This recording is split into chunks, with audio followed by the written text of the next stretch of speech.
Hi everyone, my name is Ahmed, and this is a presentation I gave to a local Ruby meetup, designing and building RESTful JSON APIs. Wow, that's a lot of acronyms in one slide, but we'll go through it. So the presentation is broken into three parts. First, I'll talk about APIs, what's an API, and why build one. Then I'll talk about, how do you design and build an API, using Ruby on Rails as an example. But you can build it in any way you want. And I'll end with just some things to consider when taking an API and making it a real thing, putting it live. The sample app that I want to produce is called Easy Contacts. It's a simple contact list. You have a name, email address, and Twitter handle for a bunch of people. I'm showing you the user interface just so that you have a visual, because APIs are code really hard to wrap your head around. Also because user interfaces are important. We spend a lot of time designing user interfaces, and just like we spend a lot of time designing user interfaces, we should be just as careful when designing APIs. So what is an API? An API is an application programming interface. It's an interface between the outside and inside, where the outside interacts with the inside using code. It's a really generic concept.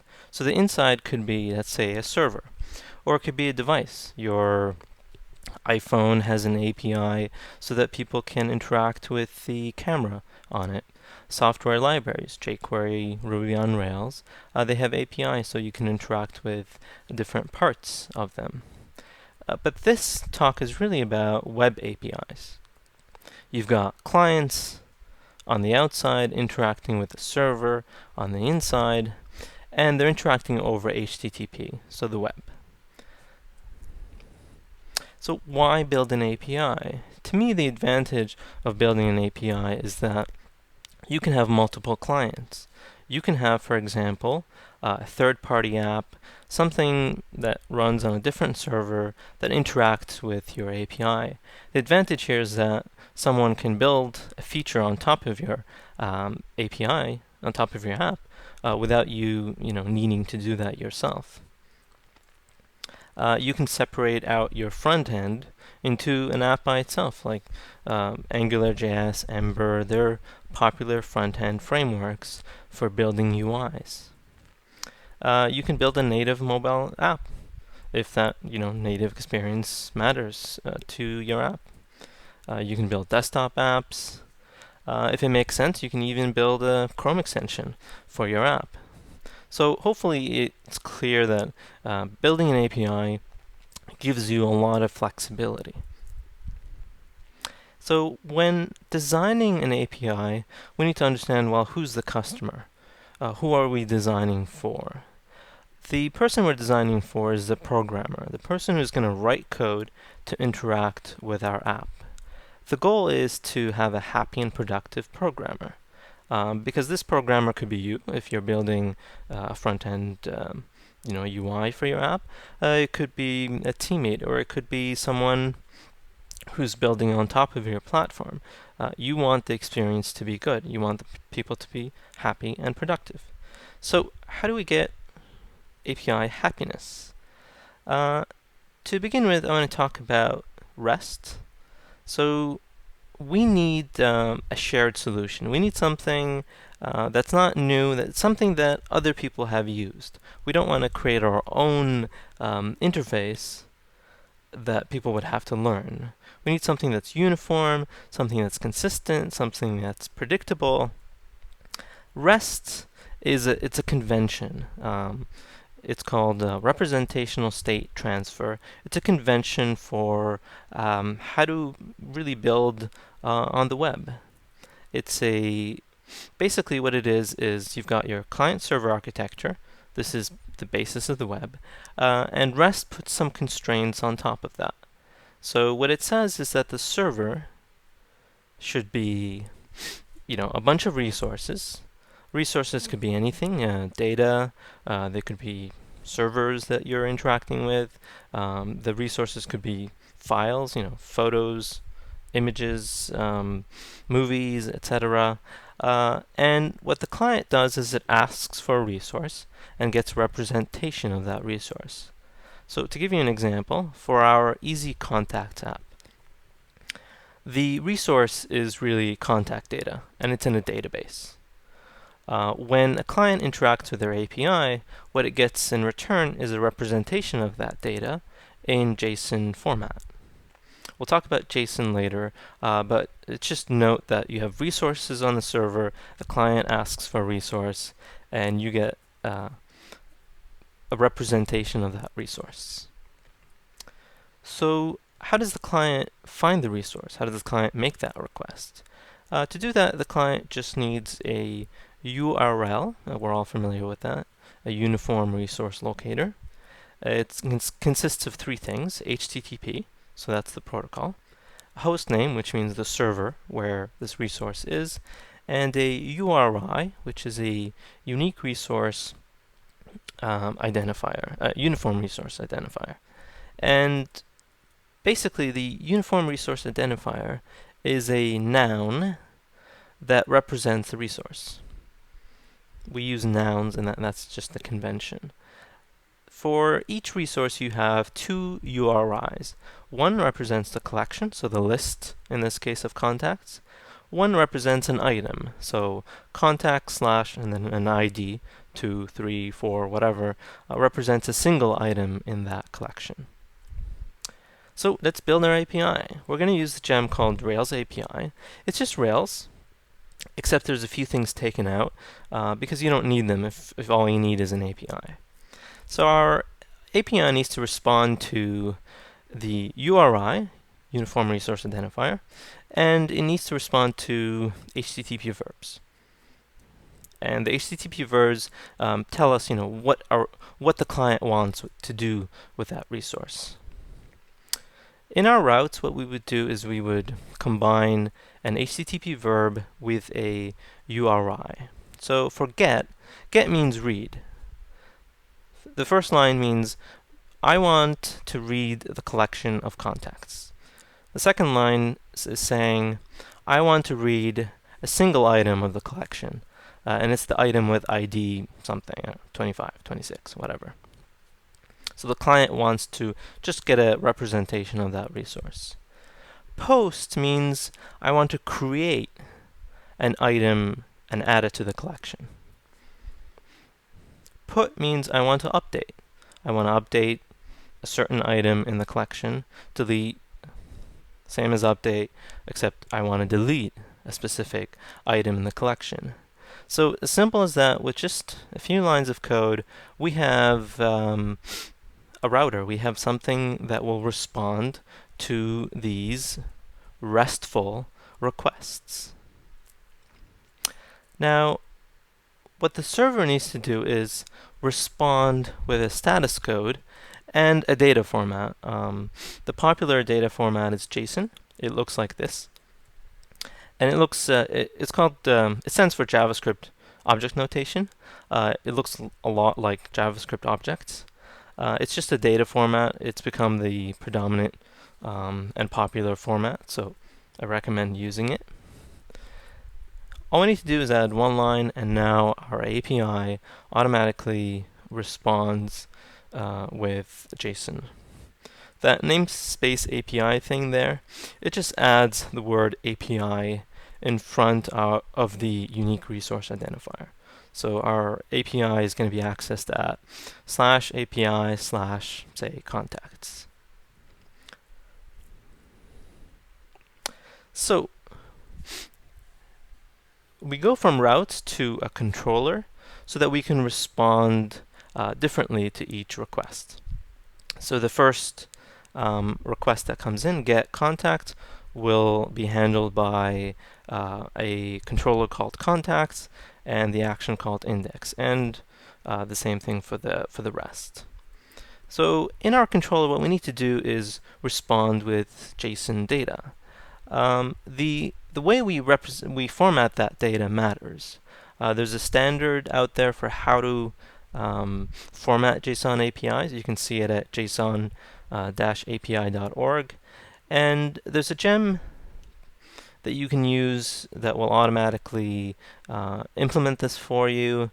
It also comes with configuration so that you can tweak it. But using this gem, you'll get the proper format of JSON. So next, what's a status code? We know what JSON is, and we can respond with the right format. How about the status code? The status code is just, it's part of the HTTP spec, and it's just a way to uniformly tell the client what's going on. It's best to actually show it through example. So these are the status codes, but I'll show examples. In our controller, let's say the index action, when we get a GET request for the collection, we respond with render JSON and then send the contacts to the client. But we also give them a status code, status OK, or 200. And that means that you've made a GET request and it's been successfully processed. The show action is for the get of a single item. We render that item. Here we don't have to say status OK because Rails will do that automatically for us. If someone asks to destroy an item, then we respond with head no content or status code 204. And that just means you ask for something to be destroyed, it's done, everything is good. Update, same thing. If we update it successfully, we don't need to send back anything other than the header saying no content, which is equivalent to 204, which means everything went okay. On the other hand, if something happened, we couldn't update the resource, there's an error, usually validation error, we send back the status code 422, unprocessable entity. And along with that, we send errors. So as you see here, there is in Rails a way to, if a save fails, to get those errors. Why did it fail? And we just send that as JSON back to the client. With create, if we create successfully, we send the status code 201, successfully created. And if we couldn't save it, we couldn't create this resource. Again, we do the 422, unprocessable entity, and send back some errors. The errors need to be verbose. In Rails, this is easy to do because if you, again, as I said, if something can't be saved, you'll know why, and you can just send that back to the client. But what if the person making the request hasn't included their authentication key? They didn't put in their username and password or their API key. Well, 401 is what you would respond with. And it's a good idea to give them more information, like API key not found. Please go here to get your API key. This makes developers happy because now they've gotten the instructions for fixing this. So really, with this, we have an API. We have an API that can be easily consumed on any client. So if you want to build a front-end UI, you can use libraries like ngResource for AngularJS or EmberData for EmberJS. And they will interact with that API very easily because it's a uniform API. It follows conventions. If you want to build, or someone else wants to build something on the back end, they can use gems like Active Resource, REST Client, and interact with that API. Really, what we have now is a simple API, but it's an API that responds to a bunch of requests and responds with JSON and responds using status code, so everything's working fine. But there might be a few things that you need. So it's a good idea to make the API a bit more flexible. And the way to do that is to take the complexity and sweep it under the query string. So to give you an example, if you put a question mark in the URL, you can include key value pairs, and that information will go to basically the server. So if you're trying to do something like filtering, well, you can do that. You can add, for example, here relationship equals friend, and now instead of getting all of the contacts, what you're getting is the contacts that have a relationship that equals to friend. Of course, on the server side, you would have to implement this. In the example code that I'll share with you at the end, I have implemented this, so you can see how it's been implemented. You can do sorting like this, where if someone sends in order equals something, then you can order the collection like that. You can also do search. Here I'm saying, search for someone with the name Ahmed. Pagination, it's a good idea not to send all of the collections over. If someone asks for contacts, you might have 1,000 contacts. That's going to be a lot of contacts to both get from the database and then send over. So it's a good idea to use pagination. There's a good gem for that called Caminari. Another gem is will paginate. And you can implement this relatively easily. You can look at my implementation as well. And finally, for this section, side loading. If you have associations, if you have resources that are associated with other resources, like in this case, for each contact there might be some notes associated with that contact. Instead of asking the client to make each request separately, you can combine them. One way of doing that is to have includes, for example. If someone puts that in the URL and makes a GET request, then make your server respond to that and embed or sideload those resources along with it. And for the last section of this presentation, I just want to talk about a few miscellaneous things, some things that you should consider. This is a small presentation. It obviously doesn't cover everything, so there's a bit more stuff that you need to look at separately. So you might build an API where you need people to access a non-resource, something like calculate or translate or convert, some action that really can't be a noun. So you can use verbs as long as you document it. The problem is that it's not RESTful. It doesn't follow that convention. People will have to look through your documentation to figure out that you do have this this functionality. Another way of doing it is by, in a sense, faking it. You can convert that verb into a noun, like calculate to calculations, and make it a post request. So I want to create a calculation in that resource. The problem is that, of course, people can't get the calculations unless you're storing all of them. So it can get a bit confusing. So this is controversial. A lot of people have different opinions about it. Just do what makes sense for your app. For security, use HTTPS. It just makes sense in production to, with one line of code, force HTTPS. When you're building an API, you're going to make changes that will break the API. And if you do that, you will make people unhappy. And so the best way to deal with this is through versioning. So as you see here, I've namespaced the route under v1, which means this is version 1 of the API. If I ever make a change that breaks the API, I will bump it up to version 2 and basically support 2 versions of the API. So support 1 version back, and that gives people some time to change their client-side code so that the project doesn't automatically break. All that does is just adds the v1 in the URL. So now people would do get/API/v1/contacts.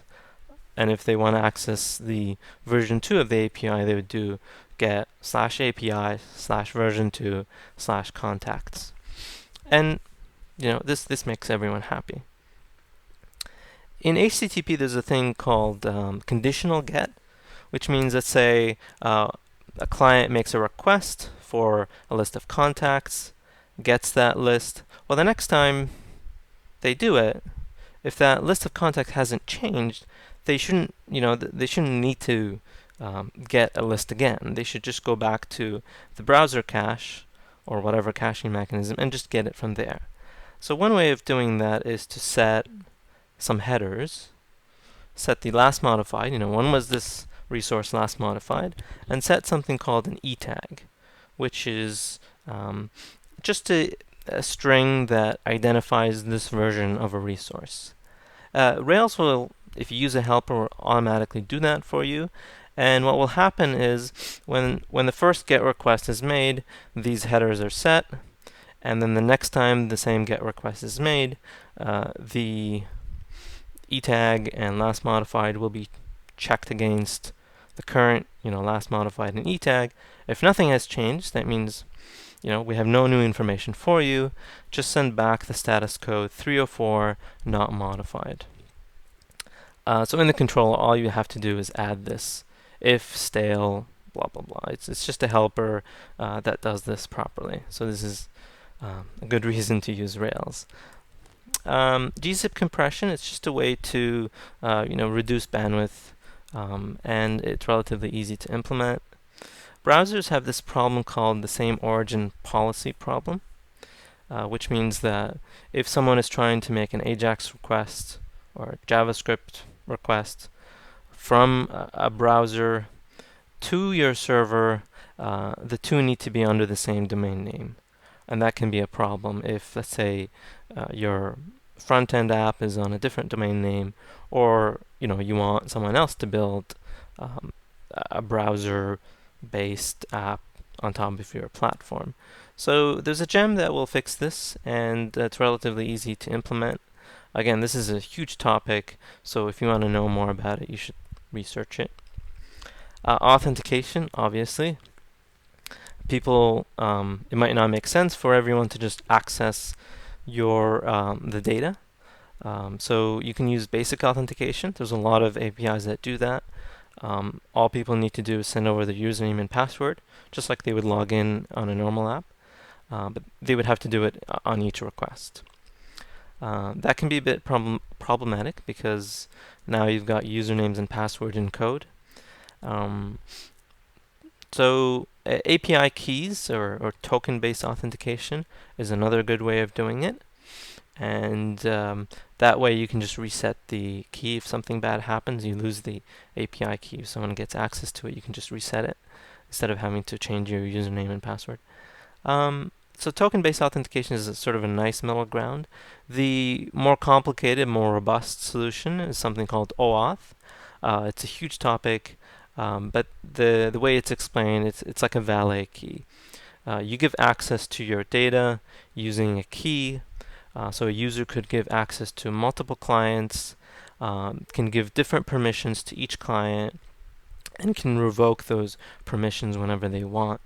So if you've ever used GitHub and another app asks you to connect through GitHub, you'll see that they will ask you to give them some permissions so they can access your repositories and do things with it.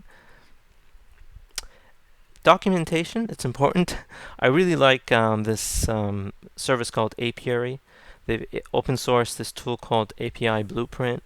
It's a really great way of building API documentation easily.